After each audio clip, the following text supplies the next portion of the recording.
Shalom teman-teman, kenalin, nama gue Priska. Mungkin sekarang lagi anget-angetnya ya, berita tentang pengumuman SBMPTN. Nah, mungkin dari beberapa teman-teman ada yang lulus dan ada yang nggak lulus juga.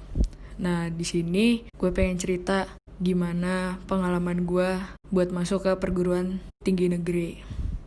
Jadi pada tahun 2018 gue lulus SMA. Tadinya awalnya berpikir untuk masuk universitas swasta. Ternyata dari gue pribadi gue salah informasi yang akhirnya gue memilih untuk banting setir langsung ke perguruan tinggi negeri. Pas mau daftar nih ujian, ternyata SBMPTN-nya udah lewat. Di situ menyesal lah, kayak aduh telat banget nih semuanya gitu. Pasti nggak mungkin dan nggak bisa masuk di universitas negeri. Terus akhirnya coba cari-cari info, ternyata masih ada mandiri dan itu waktunya udah mepet banget. Nah, pas ujian mandiri itu sejujurnya gue pribadi deg-degan banget. Takut gak lulus. Karena gue mikirnya udah gini, kalau misalnya ini gue gagal, berarti mau gak mau gue gak kuliah dong setahun. Dan itu buat gue memalukan banget gitu buat keluarga. Dan setelah gue coba buat ujian dan gue gagal, ngerasa ngedrop banget. Karena waktu gue gagal, orang tua gue juga marahin. Gue selama 2 bulan itu kayak, ya Tuhan, ini hidup gue gini banget ya. Jatuhnya jadi nuntut Tuhan, gue tuh udah pelayanan loh. Dari SD gue udah pelayanan di sekolah minggu, sampai hari ini gue pelayanan loh. Tapi kenapa sih harus gagal gitu loh? Apa yang gue pengenin tuh gagal gitu loh. Niat gue baik kok, gue mau banggain orang tua gue mau bener-bener berhasil. Dan bukan cuma buat orang tua doang yang gue buat bangga, tapi teman-teman gue, bahkan Tuhan sendiri. Jujur gue pribadi itu kenapa sih harus gagal? Di situ gue kayak marah juga iya sama Tuhan. Akhirnya nggak deket, nangis. Gue malu waktu gue mikirin orang tua, gue mikirin nyokap. Karena mak-mak suka ketemu gitu lah ya. Terus suka nanyain, Bu, anaknya gimana? Kuliah di mana? Gue sebagai yang gagal, gue nggak masuk negeri. Gila, sedihnya setengah mati. Setiap ditanyain itu, gue malunya setengah mati juga. Gue kayak, gila lu bodoh banget sih Pris. Lu mempermalukan nama keluarga banget. Udah gitu ditambah yang bikin gue makin ngedrop, teman-teman gue udah pada kuliah, sementara gue masih cuma di rumah, diem, gak ngapa-ngapain. Kayak bener-bener orang gagal lah. Gue hopeless teman-teman. Gue kayak, gila gue mau jadi apa sih nih? Sampai setelah 2 bulan itu gue masuk ke asrama musik selama 2 bulan. Di situ gue bener-bener gak ketemu keluarga gue gak megang HP sama sekali. Gue di situ bener-bener ketemu Tuhan, gue ngomong sama Tuhan, gue nangis sama Tuhan. Gue kayak ngomong gini, Tuhan ini gue minder loh. Gue nggak kuliah setahun, gue mempermalukan keluarga, gue mempermalukan teman-teman gue mempermalukan semua orang-orang yang kenal sama gue dan deket sama gue.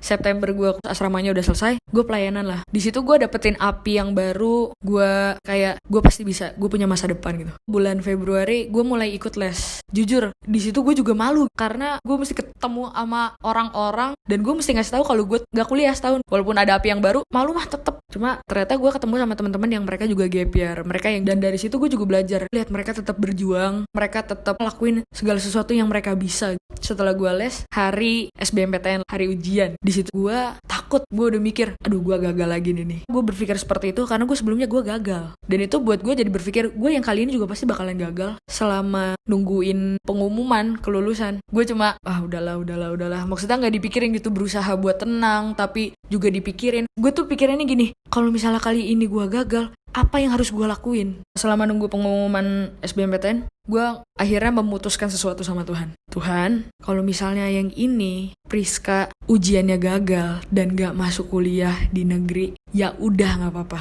Tapi Priska mau fokus bener-bener buat pelayanan buat Tuhan. Ngomong sama Tuhan kayak, Tuhan aku tuh percaya engkau tuh punya rencana yang lebih luar biasa, yang sebenarnya lebih ajaib. Singkat cerita, akhirnya hari dimana pengumuman SBMPTN. Sekali lagi pas mau buka itu udah malam-malam. Sebelum buka cuma berlutut dan berdoa sama Tuhan, Tuhan kalau yang ini gagal, aku bener-bener bakalan full pelayanan buat engkau aja lah. Jadi kayak bener-bener udah hopeless gitu loh, udah deg-degan, udah takut banget. Terus inget banget tuh jam 7 malam Kak, dan ya ampun senengnya setengah mati karena puji Tuhan lulus. Jadi gue tuh gagal di tahun 2018 dan gue coba lagi di tahun 2019. Dan puji Tuhannya gue lulus tahun 2019 dengan sangat-sangat baik. Dan gue cuma bisa senyum, syok iya, dan cuma bisa bilang sama Tuhan, Tuhan thank you. Tuhan thank you buat segala sesuatunya. Gue mau ngomong sama temen-temen, Tuhan itu punya rencana yang terkadang kita berpikir tuh Tuhan kok kayak gini gitu. Karena gue baru sadari setelah gue masuk kuliah. Jadi gue masuk di Universitas Negeri Jakarta, gue ngambil jurusan pendidikan seni musik. Pas gue masuk, gue sadar kenapa Tuhan mau gue gak kuliah dulu setahun. Karena dunia perkuliahan, terutama negeri, itu sangat parah. Apalagi gue musik, yang bisa mempengaruhi itu sangat banyak. Kalau hidup gue juga gak benar, itu juga berdampaknya juga gak baik. Pas gue mengerti, Tuhan tuh bilang gini, jadi gini loh nak, aku tuh gak mau kamu sampai ke bawah arus sama teman-temanmu, sama kakak tingkatmu. Aku mau kamu tetap pada jalurku. Jadi teman-teman, aku tuh mau bilang, mungkin terkadang kita berpikir, Tuhan kok kayak gini, Tuhan kok aku gagal, aku udah pelayanan loh, aku udah jadi anak yang baik, aku udah taat sama orang tua, aku udah melakukan segala sesuatu yang baik. Nah teman-teman, terkadang yang baik itu belum tentu benar, tetapi yang benar itu pasti baik. Kalau teman-teman mungkin masih ada yang gagal, jangan berhenti sekarang, jangan putus asa sekarang. Teman-teman tetap semangat, tetap berdoa, tetap minta pimpinan Tuhan, tanya Tuhan, Tuhan selama gak kuliah, selama gak ngapa-ngapain harus apa. Dan percaya teman-teman, segala sesuatunya Tuhan udah rancangin yang terbaik buat kita.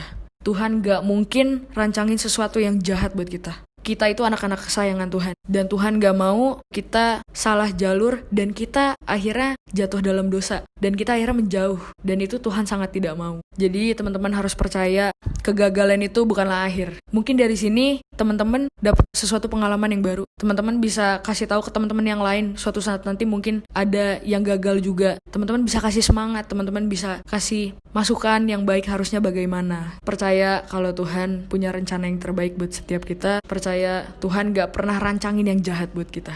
Gitu aja sih dari gua. God bless you.